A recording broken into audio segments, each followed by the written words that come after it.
I don't know. I guess the biggest thing for me is I always kind of think about it as, when you're on a plane and they always say to put your air mask on first. We got to take care of ourselves before we're out there helping people, and that's mentally, physically, however you want to look at it. I think it's just the traumatic incidents we see day in and day out, and we might not know how to initially cope with them, especially when we begin our career. We're young, and you try to fight it and deal with those issues yourself, and it eventually builds up. Yep, and just know that they're not sitting at home thinking, oh man, everybody else seems to be doing just fine. Why am I feeling this way? Why am I the only one that's really struggling here? And just to let them know, it's not just you.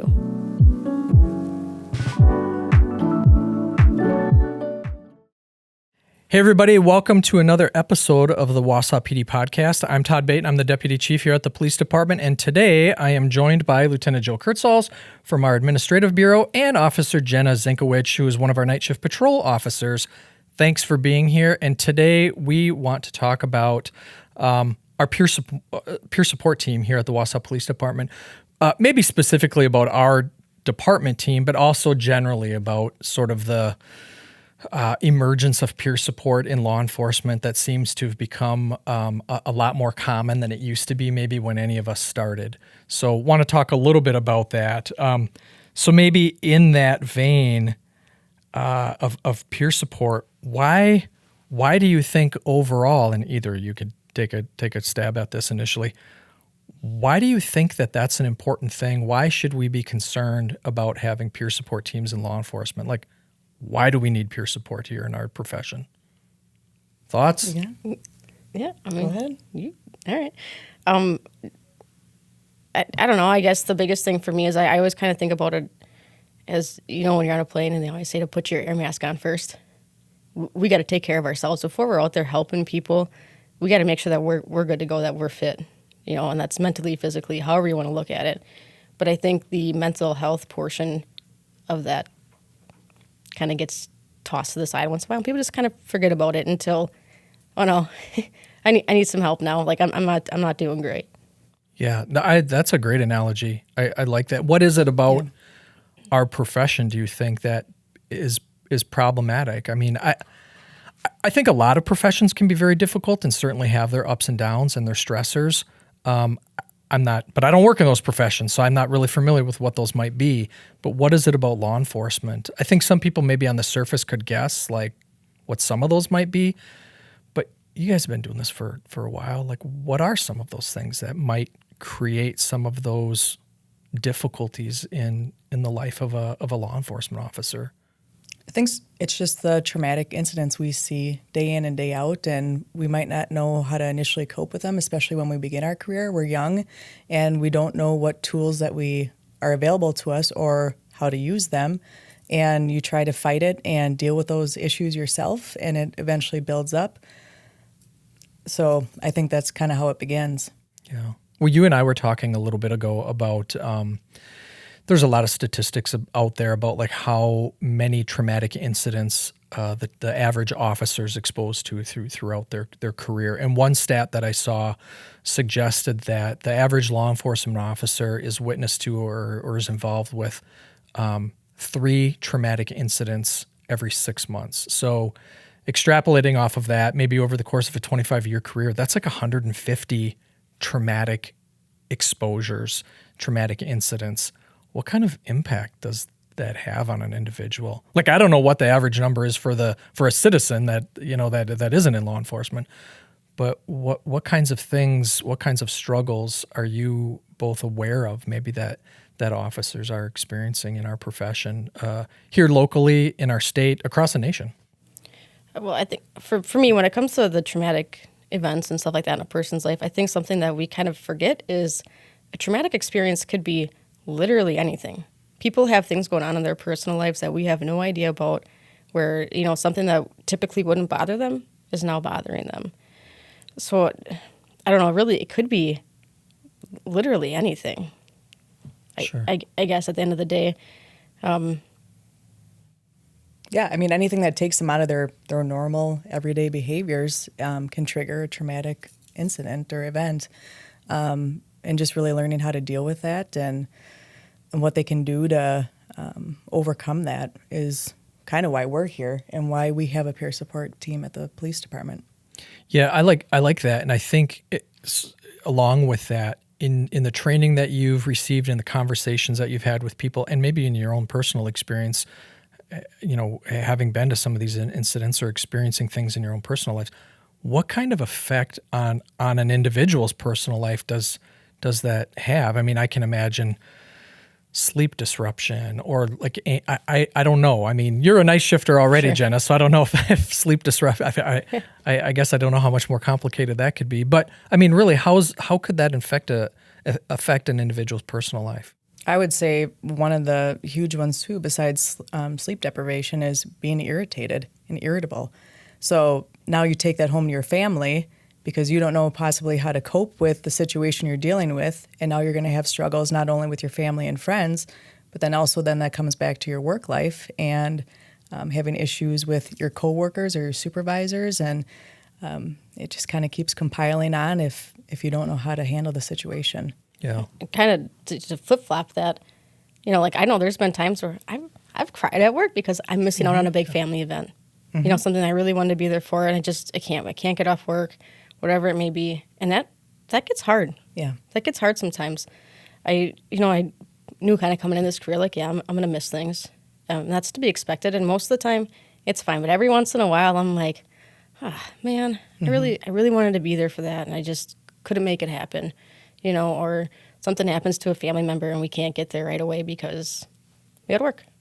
Yeah. And that gets hard. And then in return, that affects the work life and the work environment, and how we go about our daily business, essentially, and how we treat our coworkers and how we treat the general public sometimes. Like, it's hard to shove that stuff down and keep it in a little box until you can get home and kind of let it out.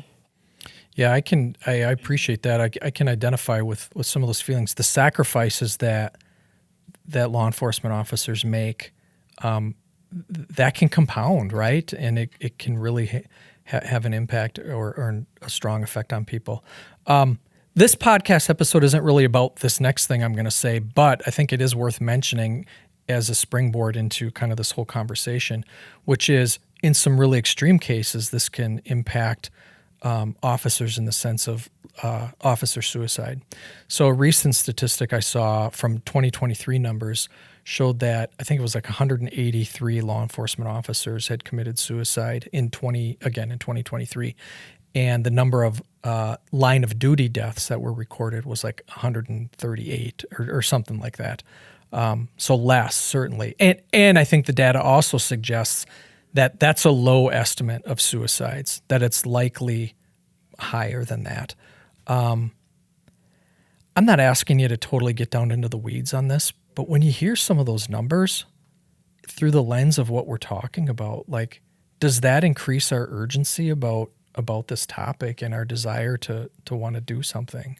I think at the end of the day, I don't want to see that happen to anybody. I don't want to see any family go through that, whether it be law enforcement, anybody at all. It's a terrible thing. And to know that somebody got to a place that is that dark where they really feel there's no other way out, I can only imagine the hurt that person has to be feeling and how long they had to have been struggling with it before, they acted on it.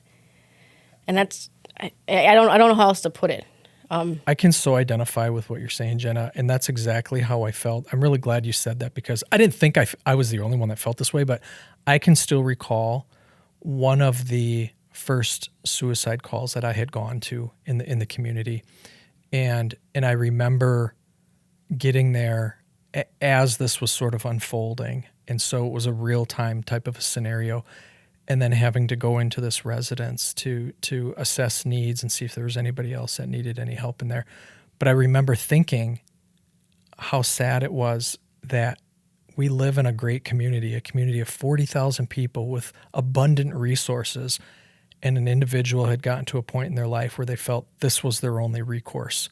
That was pretty depressing thought. So I definitely appreciate that observation. Jill, any thoughts?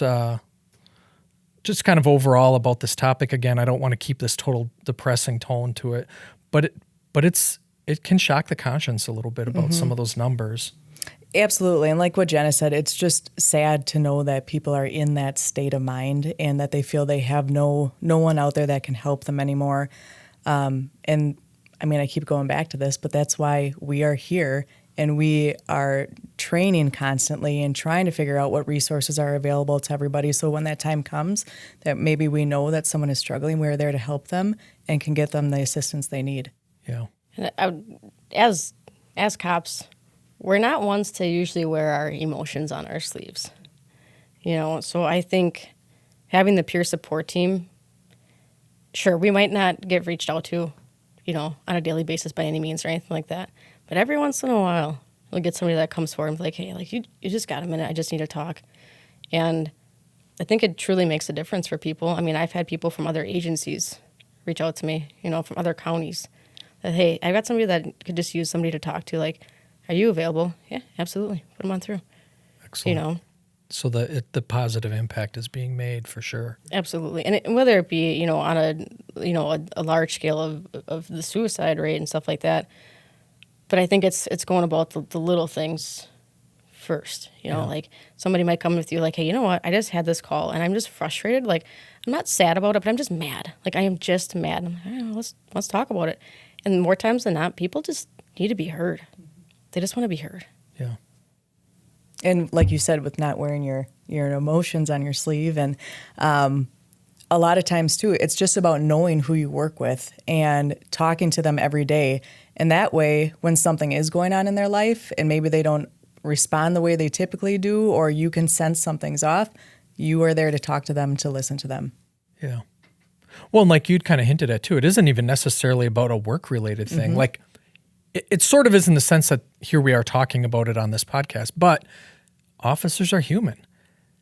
Things go on. There's life outside of work, right? We have a lot of struggles in our lives.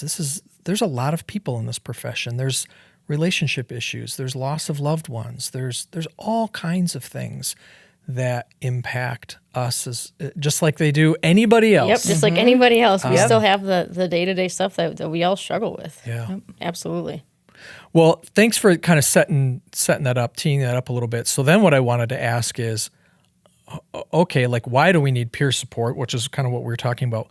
Let's talk a little bit about the history of our peer support team here, and really your involvement, both of your involvement in that team. So Jill, I know we heard a little bit more in depth from you on another video project a couple years ago, maybe something like that.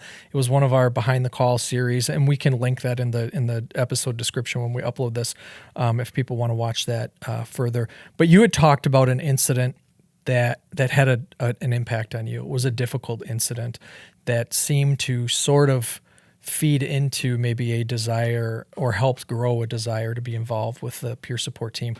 Do you just maybe want to give us just a real brief overview, if you're willing to, about what that incident was? Yeah, for sure. I had responded to a fatal car crash involving a young child. At that time, I had blamed myself for the reason the child had passed away, and felt that it was my lack of performing CPR initially. So later found out through a debriefing that the child was dead at the scene, and that nobody was able to help him. So going through that debriefing, that really helped me move on, and kind of made me want to become a part of something else. In 2013, that's when we began our peer support team.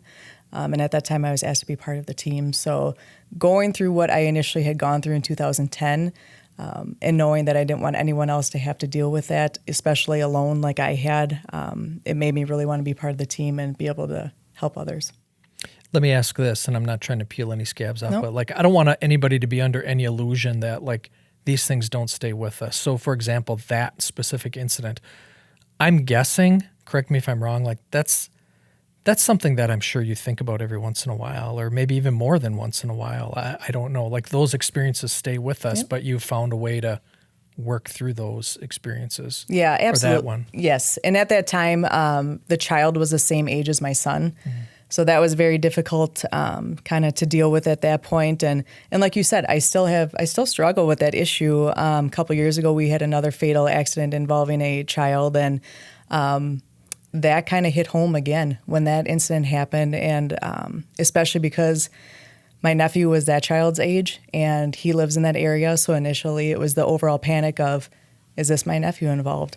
So it brought back basically all of those feelings again. And being at the point of where I was at the peer support team, I knew we needed to have a debriefing and reached out to a counselor and made sure that everybody was taken care of here. And then I got the help that I needed too. Nice. Yeah. So you became a member of the peer support team. What's your role on the team now, and what's your role within peer support around the state, really? Yeah, so currently I'm the coordinator of our peer support team, and then I also teach with another person at the state level with Wisconsin DOJ. Okay, cool. So you kind of go all over the place. I know you put on trainings and in-services and stuff like that. Yep. And Jena, I'm going to ask you the same question. I'm Jill's minion. You just go where Jill goes, and That's right. I just do what I'm told. that's not true at all. No, not entirely. You've gotten involved more recently than Jill, I would say, but I would suggest that you have such a passion for this that it is not lost on anybody. I mean, your desire to help and be a resource and a support, not just for our staff here, but for everybody. I mean, we've heard some of that already in your comments. You don't care who a person is. If somebody's hurting, you want to be there. Was there anything that, any specific call you can turn to? Was it a collection of calls, or like any thoughts on that? Sure. I don't think it was a call per se. I think over time, I just kind of started pushing a lot of things down. And I remember being at work. I was in the workout room downstairs, and I just randomly started crying. And I couldn't stop. Like, I came up here, and I think I talked to Jen Holtz, and I was just like, I don't know what's going on right now. Like, I physically cannot stop. And so then I went and talked to my on-shift lieutenant, and they're like, yeah, let's go ahead and just go home for the night. And that was the start of me taking those steps to get the help that I needed. And I soon found out that I got diagnosed with depression, and I still struggle with it sometimes. And it's very important for me that I stay on top of my mental health and do what I need to do to take care of me. And in seeing how much of a difference that's made in my life and just getting myself on track, I want that for people. I want that for people. And I think when we talk about like depression and mental health awareness, I think it's so much more common that people are struggling and maybe don't even realize it themselves. I think that's the point right there. Yep. They don't even realize it themselves. Until it just boils over. And I think that's exactly what happened with me. I always think about it like, you got a pot or whatever, and you're boiling whatever you're doing, cooking whatever, and you just keep putting stuff in there and putting stuff in there and putting stuff in there to keep the lid on it. Eventually, you're going to have a mess, which I did, And sometimes we just need somebody to see for us what we can't see ourselves, maybe. Yeah. And how long have you been involved with the peer support program now? It's 3 years. 3 years, I think. You jumped into the deep end of the pool. You were like, let me at it. I want to be involved with every facet of this. And it's just been fantastic. And you've really led out in terms of your passion and your drive and your example in wanting to help people. So those have really helped the program. So again, we'll stay on the topic of just our program. How big is our peer support program roughly? And maybe you could even speak to some of the diversity of like rank and age and tenure of officers or involved personnel in that. It's not just officers all the time. I mean, there's some other individuals involved as well. But yeah, we currently have 26 members. We have members from command staff, officers, non-sworn, detectives, and then we have a large chaplain group too. How do you think that variety of individuals has helped our cause here in peer support? Personally, I think it's great because we have, when an incident happens and we need to basically match up peers to peers, it's great to have a wide variety of people we can select from. So I think it's been very beneficial. Yeah, it's just kind of like thinking, okay, how many different people are in the world? Mm-hmm. How many different opinions are in the world? So the more options that we have to provide services to people that might align with who we're talking to, it just... Yeah. It's really not unlike us going to some service calls, right? The three of us might go and talk with someone and I may be making zero headway at all. And then Jena or Jill are able to come in and like that's someone that they're more ready to connect with.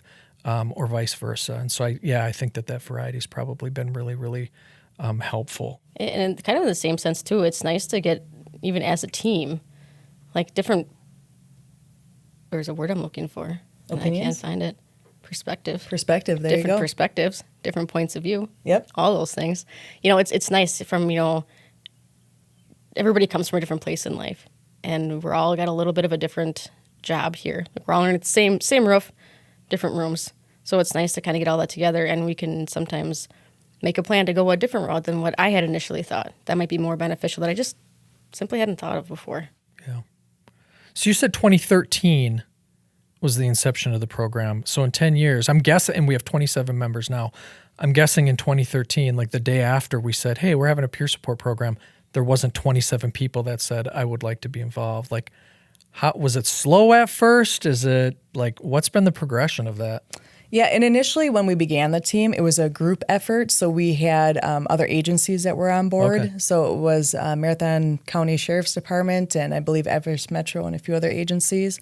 And then after quite a while, we reanalyzed everything and thought, well, maybe it's time for us to go by ourselves and let's start a team. And I'm just surprised that you said 2013 because I was like, I got hired in 2015. I didn't know this was a thing. I know. Yeah.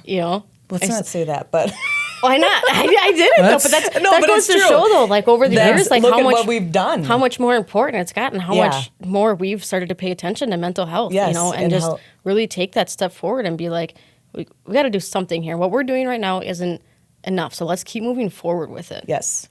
You bring up a really good point. Like, it seems to me, and maybe I'm imagining this, it seems to me that it's only been in recent years, like not 10 years, like not the full existence of the peer support team, but just in the last few years that mental wellness of our officers, peer support, has really just taken off. Is that accurate? Do you think, or was I just sort of like not paying attention before? Well, absolutely. And we're trying to be more proactive and get our name out there and make sure when an officer starts their career, they are introduced to peer support immediately. So whether that's on day one, we make sure that they have our pamphlet, they have EAP's information, and then we revisit that again when they're in phase 2 of their field training. So they have all the information again. They've had some experience on the road, and then we continue just to keep our name out there and keep our contact.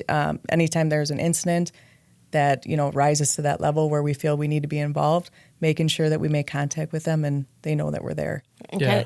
Sorry. I was saying, kind of going off that, like speaking of how we're continuously trying to do better and trying to get out there more and stuff like that. Like I think right now something we're focused on is trying to get word out to the families because the peer support team isn't just for our officers. Yeah, they're going to bring stuff home that's going to affect the family. That's just, it's going to happen, So I think that's one thing that's we're still continuing to try to work towards. Is that fair to say? Absolutely. But I really like that. We're still working. We're still working on it. We're still trying to do things. And, more recently I got involved with some people throughout the county that we're trying to still work things through and just get the word out there to more agencies. Like, we're available. We're here. Yeah. And recently we have gotten more calls from other agencies asking for our assistance. Okay. So even though we're the Wausau Police Department peer support team, we are reaching out to other agencies and helping them in any way we can. Gotcha. Well, that's good to hear. And I like too about helping the whole family. Like we hire an officer, but their family's got buy-in on this. Like they got skin in the game here. And to your point, what's happening here is going home with the officer. We may want to say like, hey, I leave it at work. And I think some people can be really effective at that and kind of compartmentalizing some of that. But I think the point that was made already, like what you had said, Jena, is sometimes it's just through stuffing things down. And if that's being, I don't know if there's sort of this additive effect by things going on in our personal life as well and sacrifices being made and kids got to get to school and homework's not getting done and dinner's not on the table and I forgot to do this and the car broke down, like whatever, it can just be a lot and we need someone to talk to. Life can be a lot. Life can be a lot. Yes. Yeah. There's no other way to say it. No way around it. Life can just be a lot. So how does a member of our agency become part of the peer support team? Like what's the vetting process for that? Usually it just starts with, reaching out to myself or the other coordinator and showing their interest. And then we look at their overall career and how they're viewed by the police department, other police department members. And that's kind of, ask them a few questions, how they'll do. And that's pretty much the extent of the overall process of it.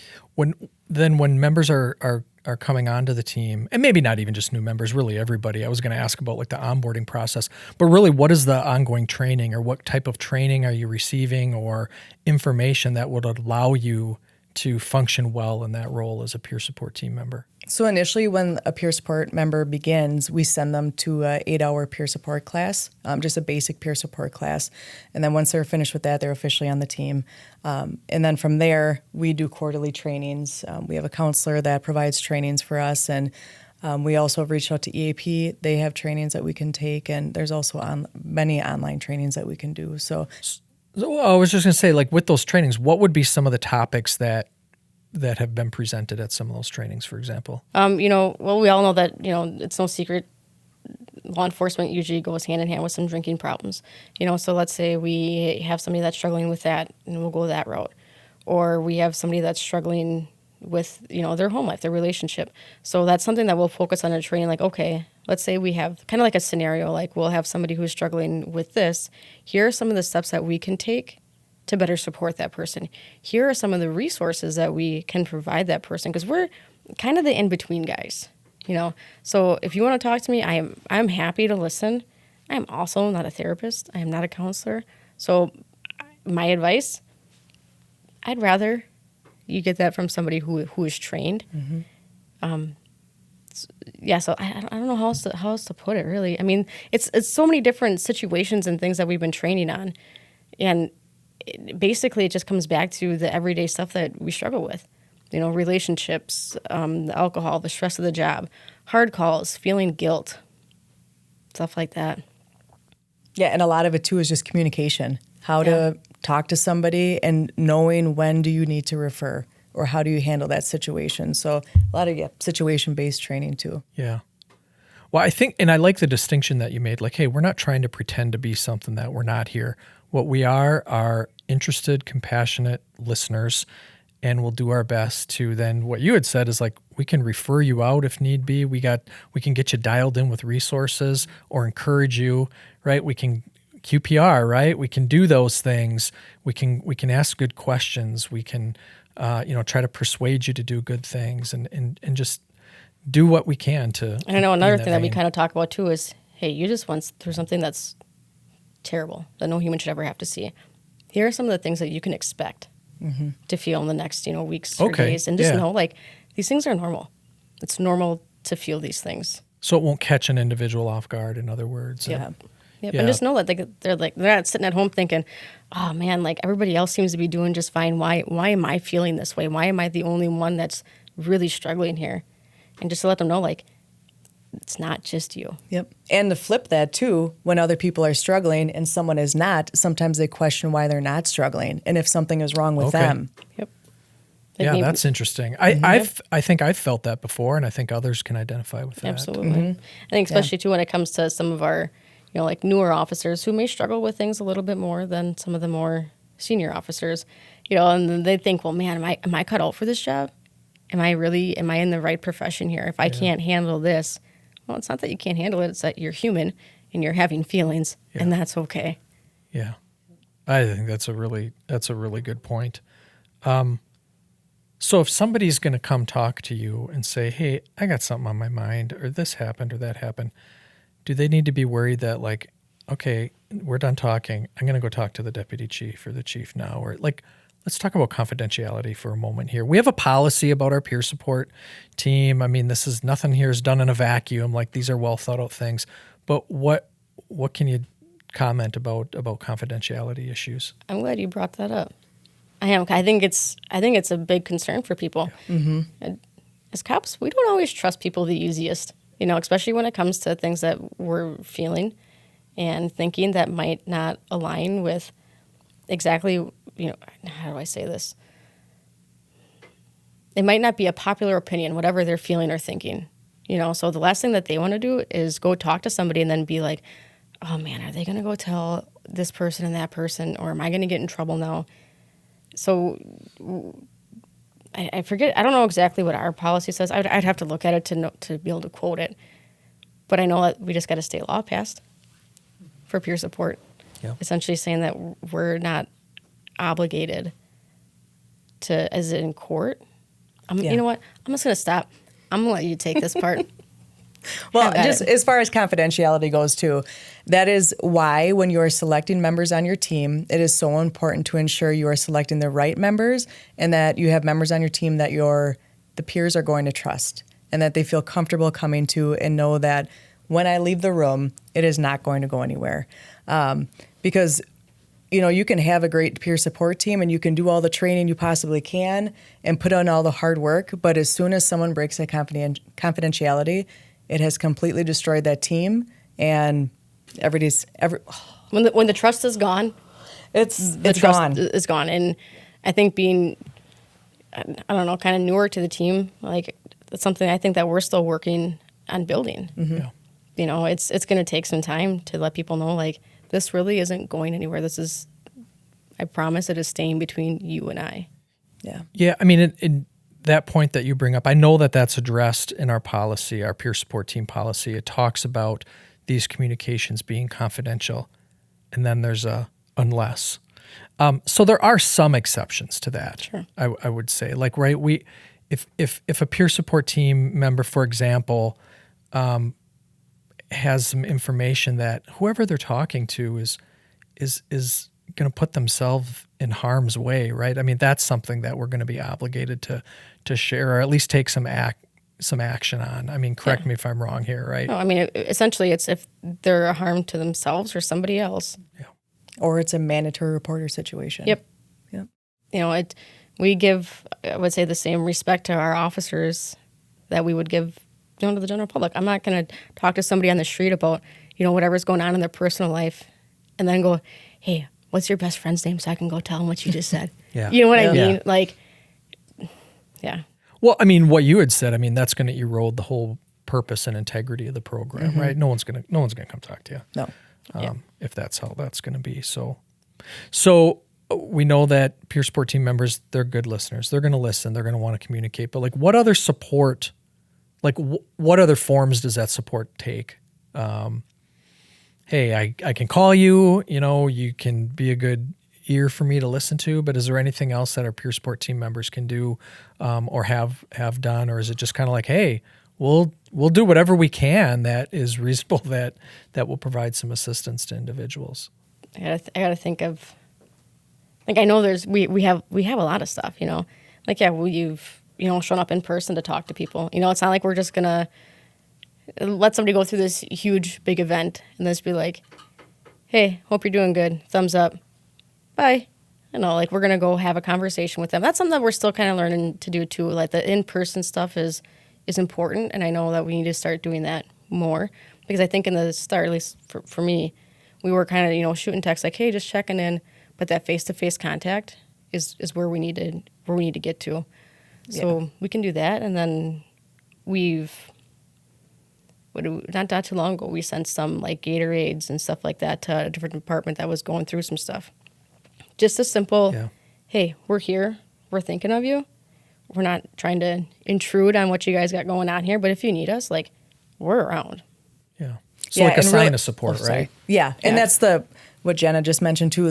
We're trying to find that balance, the perfect balance of, okay, not everybody feels that they need to speak with us. So is it a simple text message or phone call, or when is that in-person contact needed? So really at this point, we've been discussing that a lot lately of, okay, what types of calls or, incidents where, should we be there in person? And I mean, I'll be quite honest. I think as a newer team and as we're progressing forward in things, like I said, we are still learning what is, best for people and what's the best way to go about it. And recently we learned through a mistake that this should have been an in-person interaction. Yeah. And it wasn't. And that person felt like it was just kind of how do I say it? It's just kind of like a formality. Hey, I know you're going through this. Here's a text. I checked that box. Yeah. And that wasn't the intent at all. No. But it came across that way. So we're learning. Yeah. So there's a balance, right? Absolutely. I mean, you got to strike a balance. Yep. And that feedback is what we need to keep our team growing and making sure that we are meeting everyone's needs. Yeah. I mean, and there's likely plenty of staff that can go through a long, successful law enforcement career and not need to talk to anybody on the team. Whereas there's a whole bunch that are going to find really some good benefit from those conversations. And we just don't know, right? Unless we try to reach out. It's kind of important to keep in mind too, in my opinion, that some people already have their resources. Sure. Like I've been seeing my counselor for like 7, 8 years now, I think, something like that. And so like I have my people, I have my own resources that I kind of go to and reach out to. Like, I definitely still have conversations. Like, how many times have I been in your office? She laughs because it's a lot. It's been good, a lot, though. That's a good thing. Yeah, when I feel frustrated, I know I'm the kind of person I can't keep it in. I gotta, even Todd, like I know I've come in here and been like, hey, you got a minute? I just need to get this off my chest and just have a conversation. Yeah. Some people aren't like that, and that's okay. Yep, and that's okay. okay. Everybody's different. Everybody handles things in their own way. We just want to make sure that people are healthy at the end of the day. Yep. Well, kind of on the same topic of like what kinds of support can be offered, there is the Wiley Guardians app. Yes. That Wausau Peer Support Team is certainly part of this statewide endeavor. Maybe one of you explain, what is the Wiley Guardians app? Like, what is that? What's its purpose? And yeah, it's an app that has all of the peer support teams that want to be on the app available. You can click on any peer support team that you choose that you want to speak with. You choose the officer, and it's a private phone call that goes to that officer. They have many other resources available, whether it's counselors that have already been vetted. You can there's a help now section where you can click on it and you can call the suicide hotline or I'm trying to think of what other I think hotline. there's even one for like physicians that's on there, Yep. So like, let's say, I'll be the first to say, and if you're going through something physical that's changing the way that you do life, that'll take you down pretty quick. Yeah. So to be able to have that stuff on hand, like, hey, here are some people that you can talk to right now about what you got going on. It's filled with resources for officers. Yeah. And it's got the whole state of Wisconsin on there, and you can click which region you're in or which region you want to talk to, because sometimes people don't want to talk to their next door neighbor about what's going on. Like I said, I've had, a peer support member from a different county reach out to me and be like, hey, I have this person that's struggling. I think you would be a good fit for them. Would you mind chatting with them? Yeah, absolutely. And that's the whole point of that. Yeah, so that networking is really important, I would imagine, too. Yeah, absolutely. I know there's conferences and trainings that you guys go to regularly. You get a chance to interact, I would imagine, with team members from other areas, other parts of the state, and get to make those connections and find out, what are you guys doing? Like, here's what we're doing over here. How's your team handling this? And then if there is a bigger issue, I think we've been called on for some of those other things, too, right? Hey, we need some more peer support. Can you come over and assist with maybe a larger scale incident or something like that? Well, let me ask, like, after doing it for several years now, each of you, like, why do you stay involved? What is it that keeps you interested in this role? Like, you're not getting any extra money for being on the peer. No, it isn't like you get this premium pay for being a peer support team member. Like, what is it about it that makes you keep doing it? For me, it's I want everybody throughout their career to be happy and healthy, both physically and mentally. And then when they retire, I want them to enjoy their retirement and have a great time with their family and friends. Yeah. And I think that the overall mental wellness is a huge part of that. So that's why I want to be involved, is because I want, really, I mean, I keep saying it, but I want everybody to be happy. Sure. So that's why I do this. Yeah. I think, like what keeps me motivated as far as that goes is mental health issues don't stop. They don't stop. And I can speak, like I said, kind of from my personal experience, like it's something I know that I have to stay on top of. And if I don't, I struggle a little bit. And then I kind of have to go back down that road of this and that. But the more that time goes on, and the more that people are learning to trust us, the more people that are coming forward and want to talk, and that in itself motivates me to stay on top of my game and up to date on the resources that we have, so I can continue to offer those and grow that trust and grow the relationships with my peers, with other departments, and just continuously just getting better. Yeah. It's a growing thing, and it's going to keep growing. Well, I think what's helpful too, I like those comments, and as I think about both of your careers, the bit that I know about them is both of you have been involved. First of all, both of you have been involved in a variety of roles here at the police department. You both started as community service officers, right? As right? Our non-sworn CSOs in the summertime riding around in the yellow shirts and assisting, kind of being extra eyes and ears for the department. So you were involved at a younger age with this, really getting your feet wet. And then you've both had involvement training currently or in the past, training new officers, providing mentorship for people coming into this profession, which isn't always just the mechanics of what we do. Like, here's where you fill in this, or here's where you need to, cross this T and dot this I. Those things are important for the general functioning, but to provide that leadership and saying like, hey, this is going to be difficult, or this may smart a little bit later on. And now it seems like it's kind of evolved into, now there's this team. I can take that experience and that mentorship that you enjoy doing, and again, just having kind of grown up here at the police department, or at least in this profession, and being able to have that deeper perspective to connect with a lot of people. At least that's what I see, kind of from the outside looking in a little bit. So what about, what would you say are the key components of a successful peer support team? If I'm from another agency, I'm interested in starting a team, what's going to help make that team successful? I think the first thing is buy-in, is that you need to start with a top-down approach. Your command needs to be involved. They need to believe that this is what our department needs. We can't go forward with what we're doing without the support of command. And at the end of the day, guess who gets the final say? It's not us who are it's not us who are talking to our peers and who are on the team. At the end of the day, we don't have the final say of how we go about things. It's command. So if we're not on the same page with command, forget it. Honestly, I mean, you gotta, whether it be finding a happy medium to go forward with things, but I think Jill's absolutely correct. You have to make sure that everybody's on the same page from the top all the way to the bottom. Mm-hmm. And it's about changing the culture too.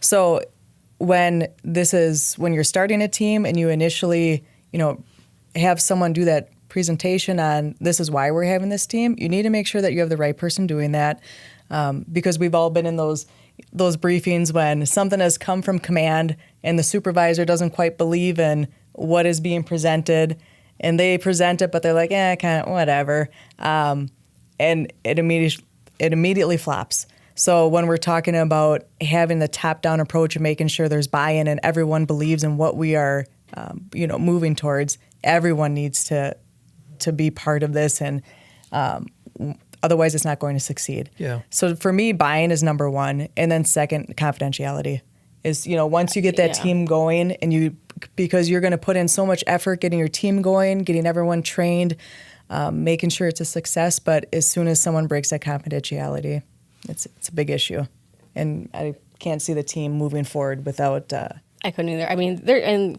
kind of going back off what you said before, not everybody's going to believe in it, and that's okay. Sure. Not everybody has to, participate. We're not trying to force it down anybody's throat or anything like that. And you're going to have people that are like, this is kind of too touchy-feely for me, and whatever. You're going to have it. That's okay. But I think going back to having the right person present it to the shifts or to the department or however you want to do it, I think is extremely important. Yeah. And that trust. Yep. Absolutely, that trust. Yeah, those are great points. I mean, the buy-in, that confidentiality, but really having the right person to sell it. Yes. And sort of really be the the bringer of that message.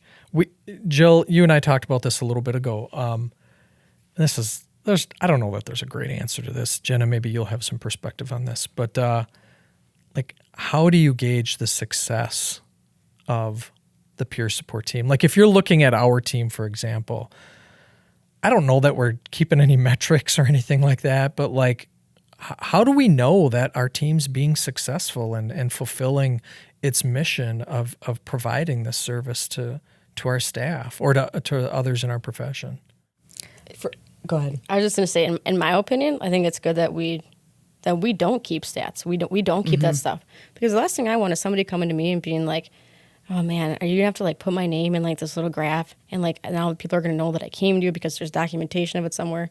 No, the success simply is that person coming to me. Period. It could be one person a year. It could be 100 people a year. If we have people reaching out, we're being successful. Yep. Yeah. I love that, because I think that captures also hopefully what this whole profession is about, right? We live in a decent sized town. We have tens of thousands of people here, but we serve people one at a time. And that person in front of us is the most important person at that time. And I would imagine, like, through the peer support lens, it doesn't matter how many, like, if we're looking to quantify it, that's less important than what you had said. Is there a person who needed some help and needed someone to listen to?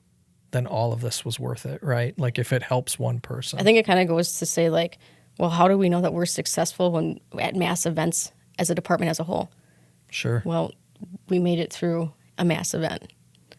Yeah. We do all this training, we put all this work into it. So that way, when something does happen, we can be there for the person, for all the people, anybody involved in the call, or however you want to look at it. But we're here and we're ready. I think that is a success. Yeah. So when we think about the Wausau Police Department's mission statement of partnering with our community to enhance the quality of life, how do you think us having an active peer support team helps us fulfill that mission? Like, maybe in other words, why does our having a peer support team help the community at large outside of here? Like, why is it a good thing for our citizens, that we have this for ourselves? I'm ready to come full circle. Go. You got this. Go it. Do it, Jena. Put your air mask on first. There you go. I mean, it comes back to that. If we're not mentally where we need to be, we're not going to be our best for the community. And I don't know, we're not going to... No, it's that simple. I don't know what else to say. No. I mean, if we're not on top of our mental health and we're not in a good place, we need to get to a good place so we can help people, because we're not going to benefit somebody else who's not in a mentally great spot. And now I go out there and I'm also mentally not in a great spot. Well, I might as well just sit on the floor with them and say, man, what are we going to do? Man, I really wish somebody could come and help us right now. Yeah. We're supposed to be the help. They deserve our best effort, right? Absolutely. They deserve us at our best. Yeah. Mm-hmm. I like that. Jill, anything to add on that? No, same thing. I mean, if we need to be physically and mentally well, and I think that's our job as a peer support team, is to ensure that our officers are in that state. Not only officers, I mean, all of our staff. And we can't help others until we are healthy. Maybe almost sort of in closing, maybe this is a kind of wrap-up question. What do you see the future of Wausau PD's peer support team being? Like, is it going to grow? Is it going to change? Or like, where do you see peer support in general going in our profession? Like, are you aware of current trends that are coming up in training? I know that conferences are being put on surrounding just this topic with a lot of different kind of approaching it from all different angles. So like, what are you seeing in terms of future forecast for peer support? I think we just need to continue to be proactive. And I feel like we need people, our members of peer support, they need to be specialized. They need to go to trainings that are specialized for certain things. So that way, when that issue presents itself, we are ready and we know what to do. And then also, like we talked about, working with families, I think we're missing a huge component of peer support when it comes to not working with families at the moment. So that is one thing we are currently working on. And just really keeping our name out there. So we like to put stuff in people's mailboxes with our tape measures and little flashlights. And, we do all different things and put our pamphlets in the mailboxes or just say like chocolates, whatever, from your peer support team. So we are constantly reminding people that we are here, that you're not alone, and we'll continue to be here and support anybody. But really, I think it's, not backing down and continuing to get our name out there, and then just figuring out what else we can do to move forward and make sure that no one gets missed. Yeah. I think that's the biggest thing. I'll agree with you 100% is moving forward. I think sometimes the stuff you'll see goes in waves, mental health is really big right now on the board with law enforcement. In a few years, it might not be. Maybe it'll fall off the state board, but I think as a team, we need to make sure that we're staying airlock tight and we're going to keep moving forward. So that way we don't have that decline in trainings and stuff like that, and that we're staying steadfast for everybody.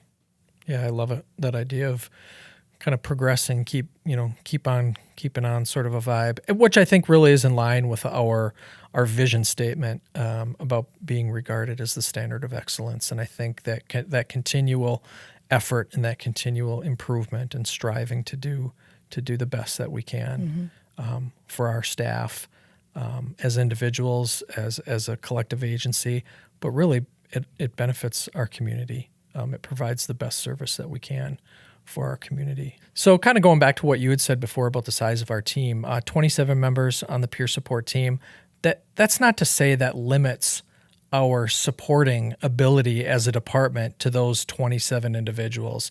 I'm confident you guys are aware that there's great conversations, there's great support happening at all levels within our department, within our community, really.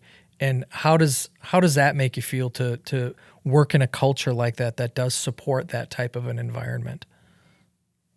Well, it makes me feel good. I mean, I think for me that's a big reason why I'm here at Wausau PD. I don't think that culture exists at every single department across the board. I know it doesn't. So for us to be able to have that here, I think it's a great thing. And comforting almost in a sense. It's comforting. To know that we're looking out for each other, we're taking care of each other, and now we're trying to better reach out to families and take care of families and look out for them too. It's not just about me. It's about us as a whole. Yeah.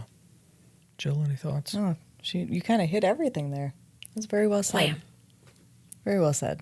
Well, I appreciate both of you taking the time to come here. I really appreciate the roles that you play in our on our peer support team, but that's not how you're defined. I mean, you've been leaders and supportive of everybody in the department long before we had you as part of that team, and just really appreciate the efforts that you did. And I'm glad that we have this high functioning team. I'm glad that we have it as a resource.